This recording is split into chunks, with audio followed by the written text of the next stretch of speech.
ये आकाशवाणी है। प्रस्तुत है कार्यक्रम सुर्खियों में। इसके अंतर्गत सुनिए स्वच्छ अमृत दिवस के अवसर पर मनाए जा रहे सफाई मित्र सुरक्षा चैलेंज पर विशेष चर्चा। इसमें भाग ले रहे हैं सुलभ इंटरनेशनल के संस्थापक डॉक्टर बिंदेश्वर पाठक और आकाशवाणी संवाददाता कमल कुमार प्रजापति। शहरी विकास मंत्रालय ने एक हफ्ते तक चलने वाला सफाई मित्र सुरक्षा चैलेंज पर एक जागरूकता सप्ताह संचालित किया है, जो कि 14 नवंबर से 20 नवंबर तक मनाया जा रहा है और देश भर से लगभग 246 शहर सफाई मित्र सुरक्षा चैलेंज में हिस्सा ले रहे हैं। और सप्ताह के अंत में जो स्वच्छ अमृत दिवस मनाया जाएगा, जिसमें स्वच्छ सर्वेक्षण 2021 में उत्कृष्ट राज्यों और शहरों को इस मामले में पुरस्कृत भी किया जाएगा। तो ये एक विशेष आयोजन है और इसका बहुत महत्व है, जिस पर की चर्चा करने के लिए हमारे साथ कार्यक्रम में जुड़ रहे हैं सुलभ इंटरनेशनल के संस्थापक डॉक्टर बिंदेश्वर पाठक। स्वागत है सर कार्यक्रम में आपका। धन्यवाद। जैसा कि सफाई मित्र सुरक्षा चैलेंज है, ये इसके जागरूकता का एक सप्ताह मनाया जा रहा है और जिसका मकसद है कि जो सीवर और सेप्टिक टैंक हैं, उनकी मैनुअल क्लीनिंग की पद्धति को पूरी तरह समाप्त किया जाए और जो मैकेनाइज्ड क्लीनिंग है उसको बढ़ावा दिया जाए। जिस तरह से हाल ही में सरकार ने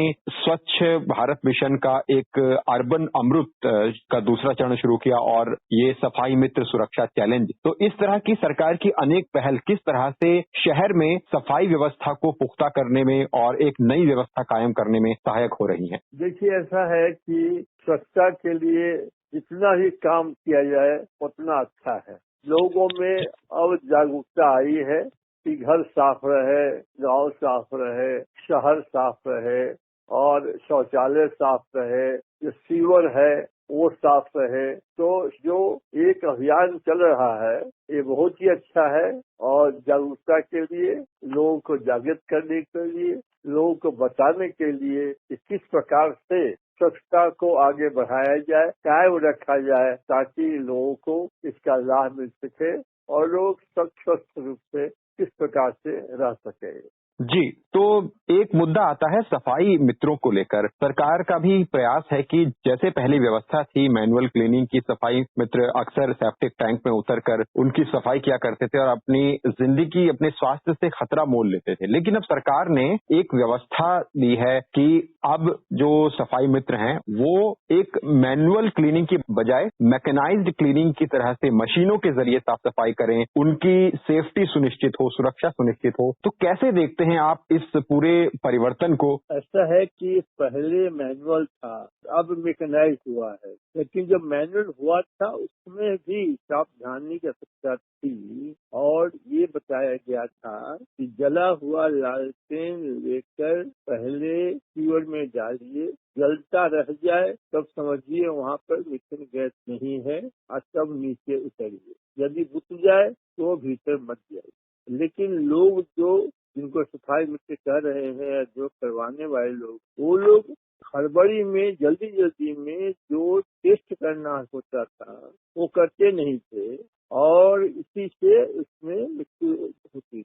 अब जो मैकेनाइज हुआ है, जो हमने भी मंगवाया है, इसमें ये है कि अब 20 फीट से 100 फीट तक और 20 फीट नीचे तक ये आप मशीन को डाल करके आप पहले से जान ले सकते हैं कि उसमें कितना गैस है और कहाँ तक गैस इसमें है। और यदि वो पता चल गया आपको, तब आदमी को डालिए, तब उसको साफ करिए। या मैकेनाइज में तो आदमी को भीतर जाने की जरूरत ही नहीं पड़ती है। तो इस प्रकार से ये अच्छी व्यवस्था हुई है।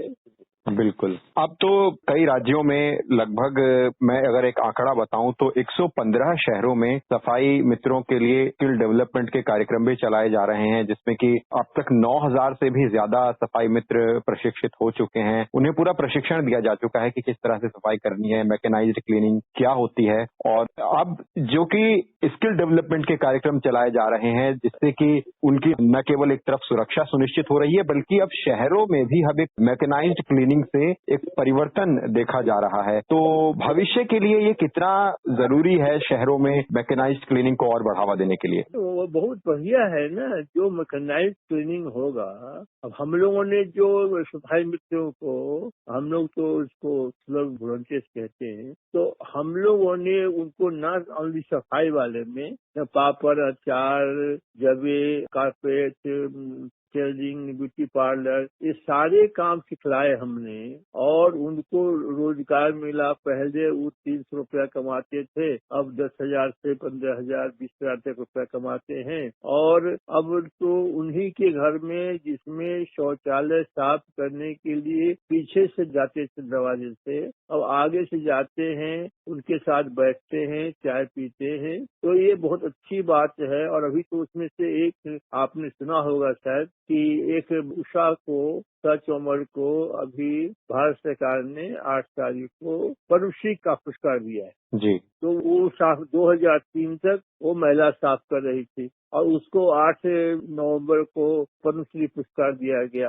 आज तक किसी सफाई वाले को पद्मश्री पुरस्कार नहीं दिया गया था। तो ये सफाई मित्र का जो कार्यक्रम है सरकार का, ये बहुत ही प्रशंसनीय है और इसको आगे बढ़ावा देना चाहिए। तो जैसा कि अब सरकार का फोकस है सिंगल यूज प्लास्टिक शहरों में पूरी तरह से बंद हो, सभी जगह सिंगल यूज प्लास्टिक का इस्तेमाल कम हो, तो इस बदलाव को आप कैसे देख रहे हैं? देखिए, यह भी बहुत अच्छा है। आपको प्लास्टिक का जो रीयूज है, एक तो हमने स्वयं देखा था बेंगलोर में, जहाँ की रोड बनता है और उस रोड पर इतना बढ़िया रोड बनता है वो कि आप उसको जो प्लास्टिक है उसका इस्तेमाल करके वो तो रोड बनाते हैं, लेकिन प्लास्टिक के ये जो रीयूज है बहुत चीज में हो रहा है ना, कि फिर से उसको आप जुला के बनाते हैं। तो ये जो यंग एंटरप्रेन्योर्स हैं वो काफी मेहनती हैं और काफी मेहनत करते हैं, चाहते भी हैं। और जो जनसंख्या हमारी बढ़ रही है उसमें तो रोजगार के नए नए आयाम आपको खोजने पड़ेंगे, उनको लगाने पड़ेंगे और नवयुवकों को उसमें प्रेरणा देनी होगी।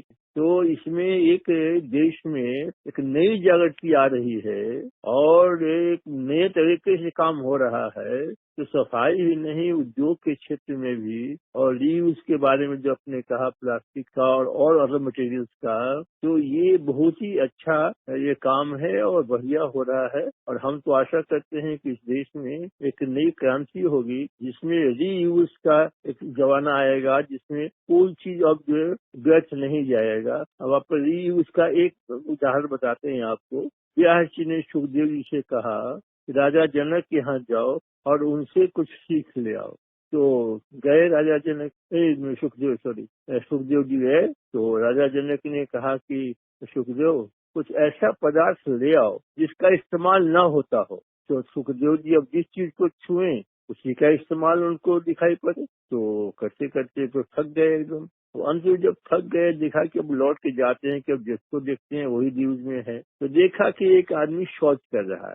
तो कहा कि अरे इसका तो कोई यूज नहीं है। तो जब वो आदमी शौच करके चला गया तो वो अपना कपड़ा में करके उसको उठाने लगे तो उसमें से निकले चतुर्भुज भगवान। और चतुर्भुज भगवान ने कहा कि सुखदेव, कल रात में खाया तो हम तो अमृत थे और अभी हम ये खराब कैसे हो गए? हम तो फिर तुमको खाद देंगे और फिर खाद से फिर उपज होगी, बढ़ेगी, आप फिर खाओगे अमृत के रूप में हमको। तो मेरा तो बहुत उपयोग है, तो आप कैसे सोच रहे हो कि मेरा उपयोग नहीं है और राजा जनक को कहने जा रहे हो? तो वो लौट के आए, कहा कि महाराज संसार में ऐसा कोई पदार्थ नहीं है जिसका कि फिर से रीयूज नहीं है, इस्तेमाल नहीं है किसी का। तो ये बात है कि रीयूज हर चीज का है।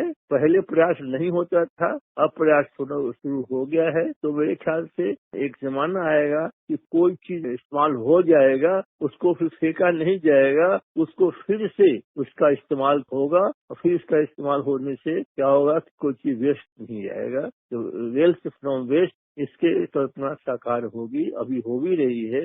डॉक्टर बिंदेश्वर पाठक, आप जुड़े हमारे कार्यक्रम में और आपने हमारे साथ विचार साझा किए और साथ ही अपने अनुभव भी हमारे श्रोताओं के साथ साझा किए। आपका हमसे जुड़ने के लिए धन्यवाद। बहुत बहुत धन्यवाद आपको कि मौका दिया आपने अपनी बात रखने का।